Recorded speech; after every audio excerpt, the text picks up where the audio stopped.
Hello दोस्तों, इस channel में आपका स्वागत है। मैं अमित कुमार और आज हम लोग का टॉपिक दिल्ली सल्तनत है। आज हम लोग दिल्ली सल्तनत पर चर्चा करेंगे। 1206 ईस्वी में दिल्ली सल्तनत की स्थापना हुई, यानी मोहम्मद गौरी के मृत्यु के बाद दिल्ली सल्तनत की स्थापना हुई। दिल्ली सल्तनत पर 5 मुस्लिम वंशों का शासन था, यानी जो दिल्ली सल्तनत था, तो दिल्ली सल्तनत का पीरियड 1206 से लेकर 1526 तक था और इस पर 5 मुस्लिम वंशों का शासन था। पहला गुलाम वंश, दूसरा खिलजी वंश, तीसरा तुगलक वंश, चौथा सैयद वंश और पांचवा लोदी वंश। 5 वंश में लोदी वंश जो थे वह अफगानी थे, नहीं तो सारे जो गुलाम वंश, खिलजी वंश, तुगलक वंश, सैयद वंश, ये लोग तुर्की थे। नेक्स्ट पॉइंट, मोहम्मद गौरी की मृत्यु के बाद ऐबक ने, यानी जो मोहम्मद गौरी का सबसे प्रिय गुलाम था कुतुबुद्दीन ऐबक ने समस्त उत्तर भारत में तुर्कों का शासन स्थापित किया। नेक्स्ट पॉइंट, अब यहाँ पर है गुलाम वंश, यानी दिल्ली सल्तनत में सबसे पहला वंश था गुलाम वंश और गुलाम वंश का पीरियड 1206 से लेकर 1290 के बीच तक था। गुलाम वंश की जानकारी हम लोग को कहाँ से मिलेगी? तो एक लेखक हैं मिन्हाज उस सिराज, उनकी पुस्तक है तबकात ए नासरी से हम लोग को गुलाम वंश के इतिहास की जानकारी प्राप्त होती है। यानी तबकात ए नासरी एक पुस्तक है जो मिन्हाज उस सिराज के द्वारा लिखी गई है। उस पुस्तक से हम लोग को गुलाम वंश के बारे में विस्तृत जानकारी प्राप्त होती है। नेक्स्ट पॉइंट, अब यहाँ पर नेक्स्ट पॉइंट है कुतुबुद्दीन ऐबक। कुतुबुद्दीन ऐबक का जो पीरियड था 1206 से 1210 के बीच का था और यह गौरी का सबसे प्रिय गुलाम था। गौरी का गुलाम होने के कारण इसने गुलाम वंश की शुरुआत की। कहा जा रहा है कि इसने 1206 ईस्वी में गुलाम वंश की स्थापना की थी। ऐबक काफ़ी उदार और दानी प्रवृत्ति का इंसान था, इसलिए उसे लाख बख्श का यहाँ मतलब होगा लाखों का दान देने वाला की उपाधि दी गई थी। ऐबक कुरान पढ़ता था एवं कुरान याद थी, इस कारण कुरान खा के नाम से भी प्रसिद्ध हुआ। यानी कुरान का अच्छा जानकार होने के कारण और कुरान याद होने के कारण उसे बहुत सारे लोग कुरान खा भी कहते थे। नेक्स्ट पॉइंट, इसने दिल्ली में कुतुब मीनार की नींव डाली, यानी दिल्ली के मेहरौली में इसने कुतुब मीनार की नींव डाली और यह सूफी संत एक थे ख्वाजा कुतुबुद्दीन बख्तियार काकी, उससे वह काफ़ी प्रभावित था और उन्हीं की याद में उसने, यानी कुतुबुद्दीन ऐबक ने कुतुब मीनार की नींव डाली, यानी वो कुतुब मीनार बनवाना चाहता था उनकी याद में। तो ये पॉइंट भी आप ध्यान रखिएगा कि कुतुब मीनार का नाम प्रसिद्ध सूफी संत ख्वाजा कुतुबुद्दीन बख्तियार काकी के नाम पर रखा गया था। प्रारंभ में कुतुबुद्दीन की राजधानी लाहौर थी, बाद में उसने दिल्ली को अपनी राजधानी बनाया, यानी दिल्ली को उसने अपना मुख्यालय बनाया हुआ था। ऐबक ने कुव्वत उल इस्लाम और अजमेर में 2.5 दिन का नामक झोपड़ा नामक मस्जिद का निर्माण करवाया। यानी ऐबक के द्वारा ही कुव्वत उल इस्लाम और अजमेर में 2.5 दिन का झोपड़ा, जो दोनों एक मस्जिद है, इसका निर्माण ऐबक ने करवाया था। नेक्स्ट पॉइंट, ऐबक को गौरी ने मलिक उपाधि से नवाजा था। काफ़ी इंपॉर्टेंट पॉइंट है। अगर आपसे पूछ दिया जाए कि मलिक की उपाधि से ऐबक को कौन नवाजा था, तो मोहम्मद गौरी ने। ऐबक के सेनापति बख्तियार खिलजी थे ने नालंदा विश्वविद्यालय को ध्वस्त कर दिया था और आप जानते हैं नालंदा विश्वविद्यालय कुमारगुप्त के द्वारा बनवाई गई थी और कुमारगुप्त जो थे गुप्त वंश के प्रतापी राजा थे।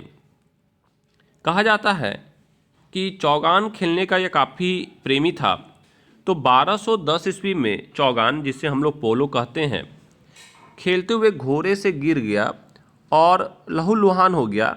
बाद में ऐबक की मृत्यु हो गई और इसे लाहौर में दफनाया गया। ऐबक का उत्तराधिकारी उसका पुत्र आराम शाह हुआ और आराम शाह का पीरियड 1210 से 1211 ईस्वी के बीच में था। आराम शाह एक अयोग्य शासक था और मात्र 8 महीने वह शासन करता है। तो आराम शाह के बारे में संक्षिप्त यहाँ पर देख लेते हैं। पहला पॉइंट है, ऐबक का उत्तराधिकारी आराम शाह हुआ जो एक अयोग्य शासक था, मतलब उसमें योग्यता नहीं थी शासन करने के लिए, यानी दिल्ली सल्तनत का सुल्तान बनने के लिए। आराम शाह मात्र 8 महीने के लिए ही शासक बना। इल्तुतमिश ने आराम शाह की हत्या कर दी और 1211 ईस्वी में दिल्ली की गद्दी हथिया ली। यानी आराम शाह की हत्या कर दी गई इल्तुतमिश के द्वारा और दिल्ली की गद्दी पर अब आसीन हो गया इल्तुतमिश। इल्तुतमिश की बात करें तो इल्तुतमिश का पीरियड 1211 से लेकर 1236 ईस्वी के बीच में है।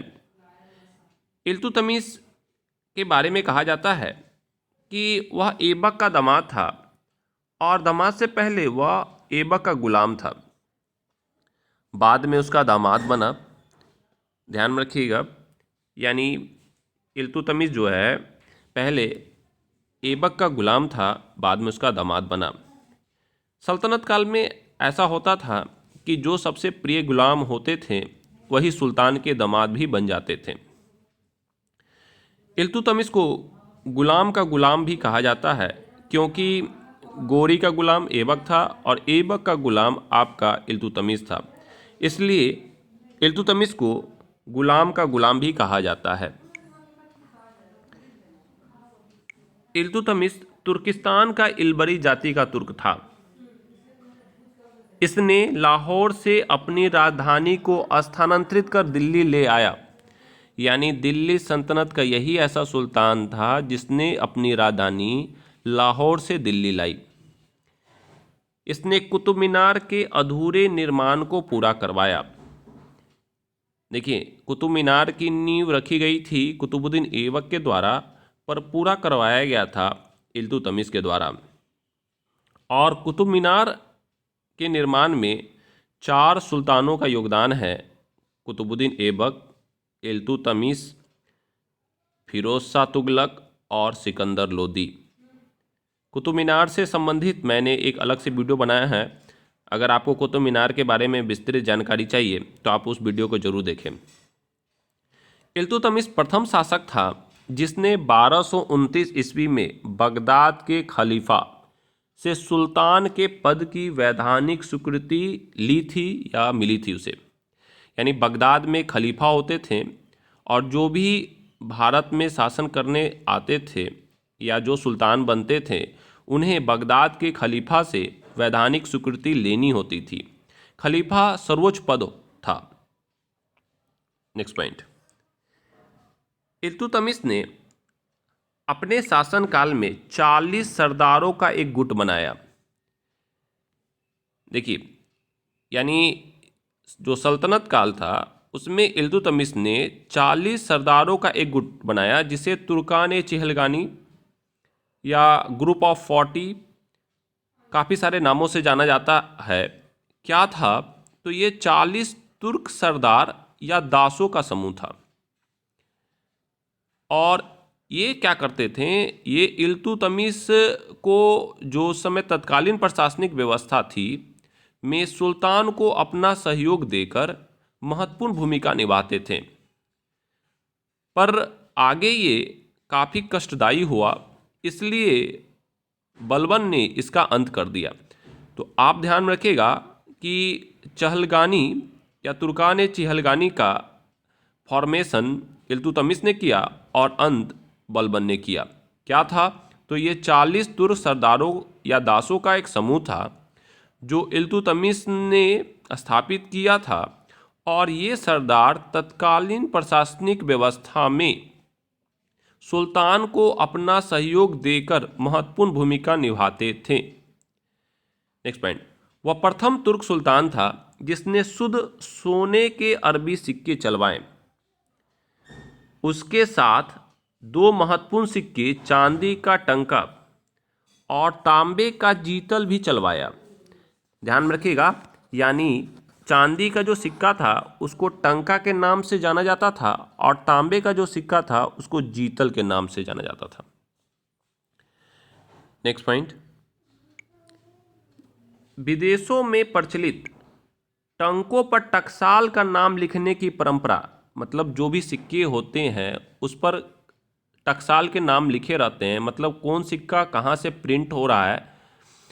तो विदेशों में प्रचलित टंकों पर टकसाल का नाम लिखने की परंपरा को भारतवर्ष में प्रचलित करने का श्रेय इल्तुतमिश को दिया जा सकता है। यानी जो सिक्के हैं उस पर जो नाम लिखने, यानी जो टकसाल से प्रिंट हो रहा है, उसकी परंपरा की शुरुआत इल्तुतमिश ने की थी। इल्तुतमिश ने अपने सिक्कों पर खलीफा का नाम अंकित करवाया। उसने स्वयं को नासिर उल मोमिन घोषित किया, एक उपाधि से अपने आप को नवाजा। इसने इक्ता प्रणाली का प्रचलन शुरू किया। काफ़ी महत्वपूर्ण पॉइंट है, इक्ता प्रणाली। इक्ता को कहीं कहीं और सारे बुकों में अक्ता भी कहा गया है। यह एक क्या थी, व्यवस्था थी।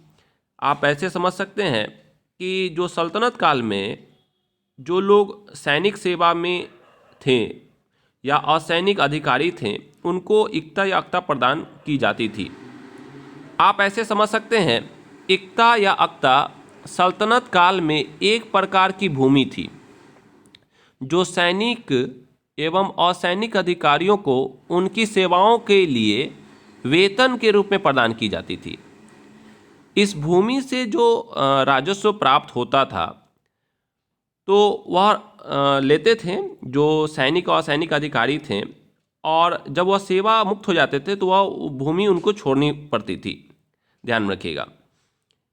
नेक्स्ट पॉइंट, इल्तुतमिश ने 1231-32 ईस्वी में अपने पुत्र नासिरुद्दीन महमूद की याद में नासिरुद्दीन महमूद का मकबरा अथवा सुल्तान गढ़ी का निर्माण करवाया। इल्तुतमिश को भारत में गुंबद निर्माण का पिता कहा जाता है। काफ़ी महत्वपूर्ण पॉइंट है।